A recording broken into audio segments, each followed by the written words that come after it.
Okay, hey, checking in. How y'all doing? Hi, how are you doing? Okay, so you just saw the video of us, like when we literally just got back into the truck after having changed the tires. So we talked about some information, but now we've had time to calm down a little bit. It's the next day. So we just want to talk about that experience again, that tire failure. So you were the one to basically let me know what happened. Tell me how it went down. Actually, we're driving down, North 55, heading towards Memphis, Tennessee. And I noticed smoke behind us. Nobody is like telling us, like waving to us and telling us that we're on fire back there. But but I just noticed it and I thought it was someone behind us. So that's when I turned to you and said, hey, do you see that smoke? I think somebody's on fire behind us. So I just happened to look off to the side view mirror and yep, there was smoke. But it was coming from us. I could see it coming from the side where the tire was. The funny thing about it, it didn't. I don't know if you felt it, but I felt nothing. No, we just saw. There wasn't no loud bang. There was nothing. It's like maybe the tire just gave out. I think we probably would have felt it if it would have like blew out and it was down to the rim, and then we could have felt like a bumpiness, boom, boom, boom, boom, or something like that. But since it still had its rim on it, the tire rim, I don't think we would have, noticed it. Yeah, it was chewed up pretty good, but it was just rolling along. Yeah. So, thankfully, put the blinkers on. There was an avenue where I could just go ahead and change lanes to the right shoulder. We did pull off to the right shoulder, but it was very, very narrow. Like I literally had maybe a foot and a half, and then I was in the lane. Correct. So very dangerous. It would have been, crazy. So. Because it was like the traffic was going like 70 miles per hour or above. Correct. Yeah, they were whizzing right by us. So and our rig was shaking. Yeah, it was. It was shaking every time everybody went by. So I walked down, I don't know, a quarter mile, and saw that the guardrail ended, and then there was more grass off to the side of the shoulder. So that's what we decided. Hey, we'll pull pull off to the right, and gave us a better lane to work in. So that's important. Just. If worst case scenario, thank God we didn't have to do this, but we would have just chugged along till we got a spot to where we could work on it. Right. And if there was not, then we could have called for some more help, like, someone that had roadside assistance. They would have had a truck. They would have been able to block off the lane with a truck and all that. We didn't have that. We did have the cones, so I was able to put out my cones. And that just brings me to one of the things I wanted to talk about was, it's better to have it and not need it than need it not have. Old saying, we didn't make that up. That's been around in it for a very long time. But this is a perfect example. We've never used those cones. No. Ever. No. Matter of fact, the kind people that we bought this rig from, they came with it. So thank God we had those. But there were some things that I bought leading up to this, experience that we got going on, which was the 1/2 inch impact drill. And I've never ever used one before. I had it, never had to use it, and it came into good use. So the one I had was a Ryobi. That's the one you see me using. There are plenty of different models out there. I have some Ryobi tools, so I just kept it going because the batteries, they're interchangeable. So when you see me doing stuff with Ryobi, we're not affiliated with them. We don't get sponsored. It's just that's the tool that I chose. So. And bought it a while back. Sometimes I know she looks at me, why are you buying that? This is a perfect reason why. True or false? Oh, you have so much stuff, Jay.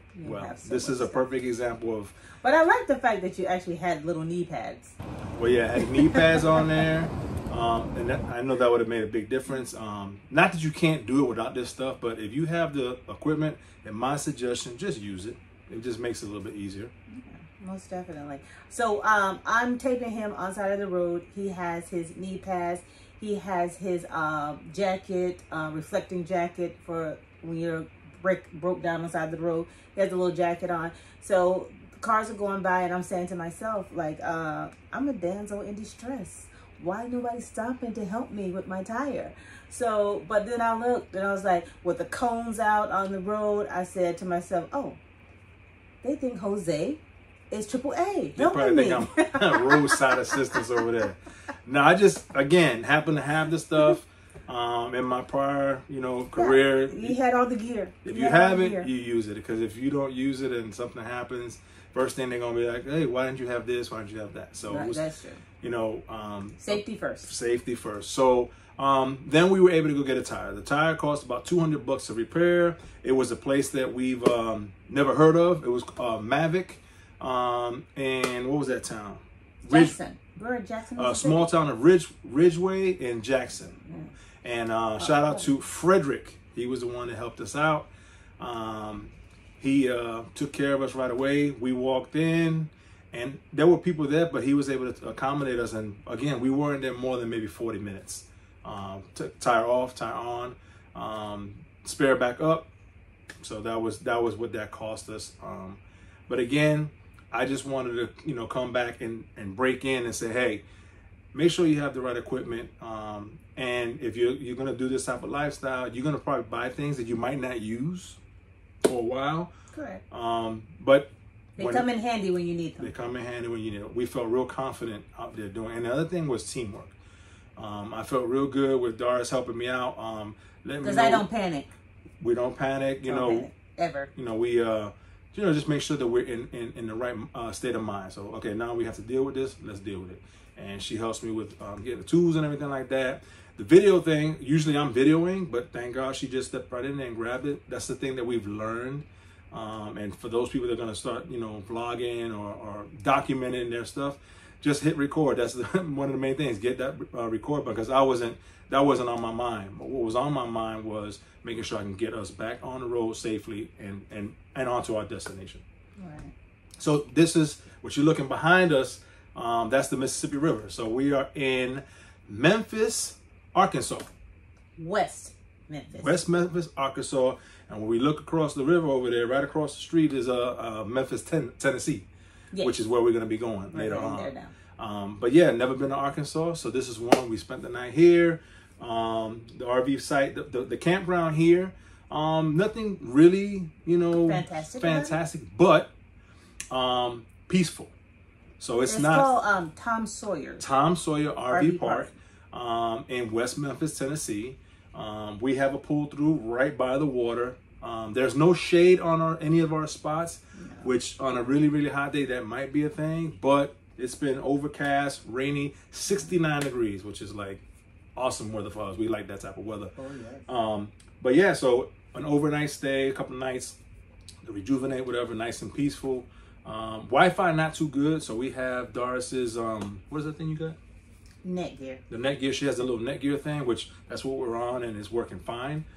For those of you that need that Wi-Fi, you might want to make sure you have your own, I guess, devices to help you get through that. But we're about to get out here, even though it's raining. We're going to make the best of it. Go check out the spot that Doris wanted to see. But again, the whole purpose of this was to check in, let you guys know that make sure you have the right equipment and make sure you use it when you know, able to. Yeah, exactly. See you around. Take care. We're here, guys. Memphis, Tennessee. Supposedly some good chicken. It literally just came out. So we will let you know how everything tastes. World famous. World famous, supposedly. So we're about to find out. All right, barely in there, but we're about to taste this chicken and see.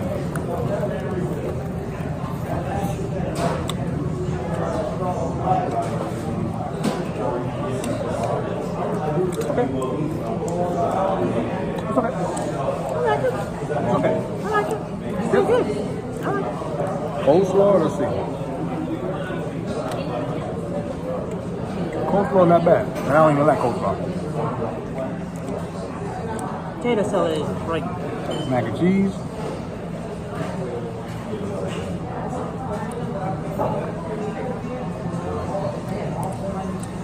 Mac and cheese is good. That coleslaw is good. So far, everything is good. So, Thumbs up. give it a little thumbs up, guys. Fried chicken, Memphis, Tennessee. Hey, hey, hey. Hey, hey, hey, hey. Just left Gus's world famous fried chicken. Our first time. Amazing. Was it good? Yes, it was. It was really good. And it supposedly they have. When we were filming, it didn't look like you thought it was good. Right. But they have 14 locations throughout. Amanda was our girl. Amanda and what was her name? Aislinn. Amanda and Aislinn, shout out to them. Great service. Food was amazing. So whoever was back there in the kitchen, shout out to y'all too. Highly recommend. Yeah. Sweet potato pie. I took one home. Yeah, she got a little extra sweet potato pie to take home for a little dessert. But highly recommend if you're in Memphis, Tennessee, or any of their other locations. Gus's world famous fried chicken. Hey, checking in. We are at our next destination, the Lorraine Motel, the National Civil Rights Museum, Memphis, Tennessee, where a real tragedy occurred. We just wanted to come and see for ourselves, you know, a part of history. Obviously, this is the parking lot here. That's the hotel behind us. We're about to take this tour. Not sure if we could take video or whatever. We really don't know, you know, what exactly they allow or don't allow, but we'll share whatever we can share. I gotta tell you that I do feel not so happy right now, but I guess I get a chance to see, you know, what happened.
Checking in. We are in Memphis, Tennessee on Beale Street. It says it right bam on the street sign, but then again right above, let's see, bam, right there, there we go, on Beale Street, supposedly home of the blues.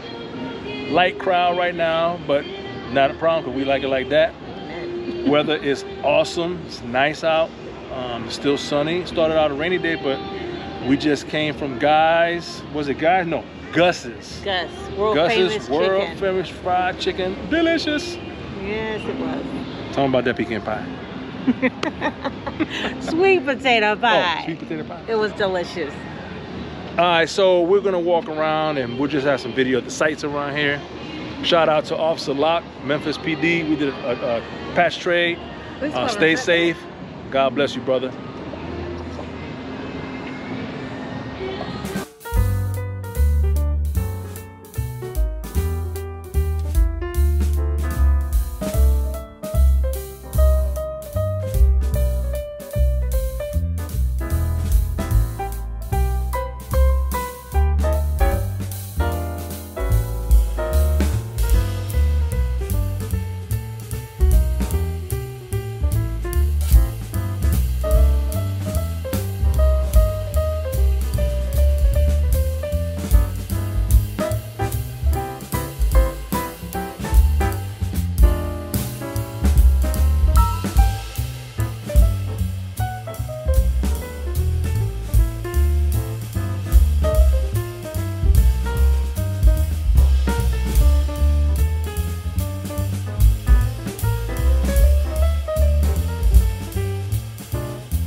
Cookies.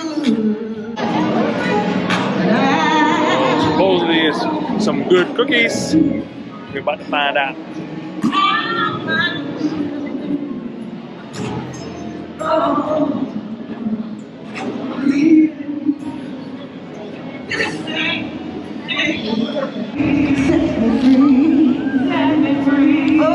How you liking the cookie?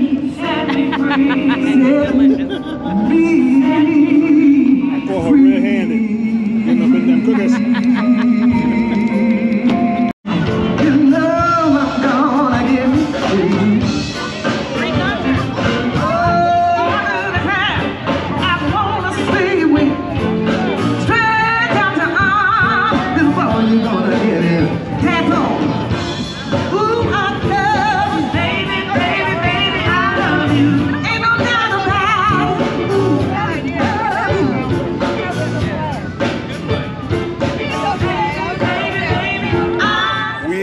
On Beale Street, we are in front of the Withers Collection Museum and Gallery, and we got a bonus.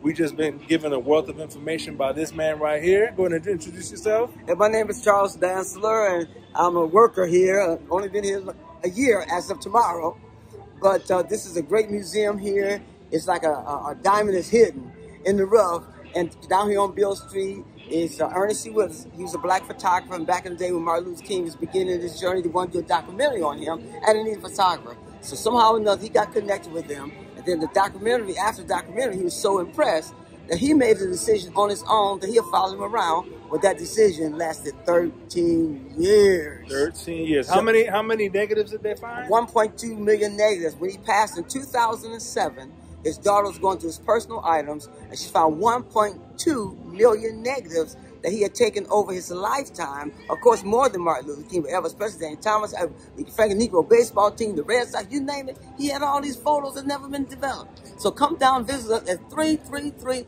Beale Street, Memphis, Tennessee. What a treat, a bonus for us. I mean, we just got so much information in like 5 minutes I didn't know about, but we're definitely going to check this place out. We encourage you guys to come on down.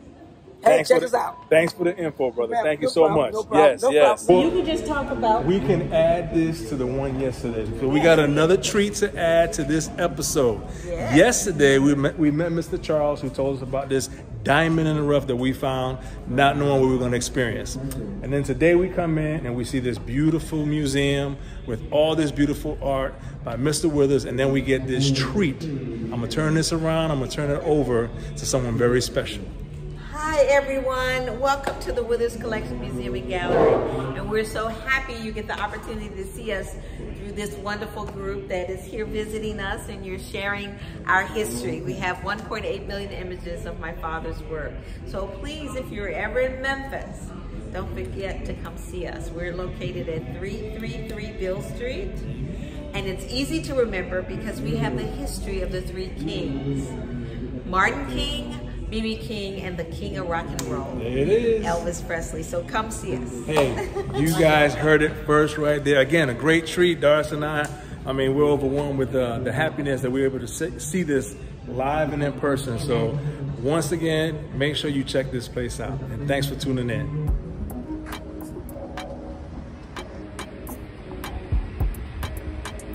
Day 2, guys, chicken. I didn't get hired as the inside of them. I got hired as a delivery driver.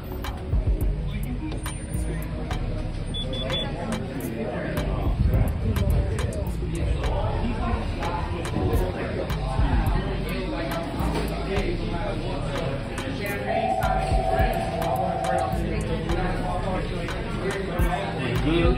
Come back again for a second time.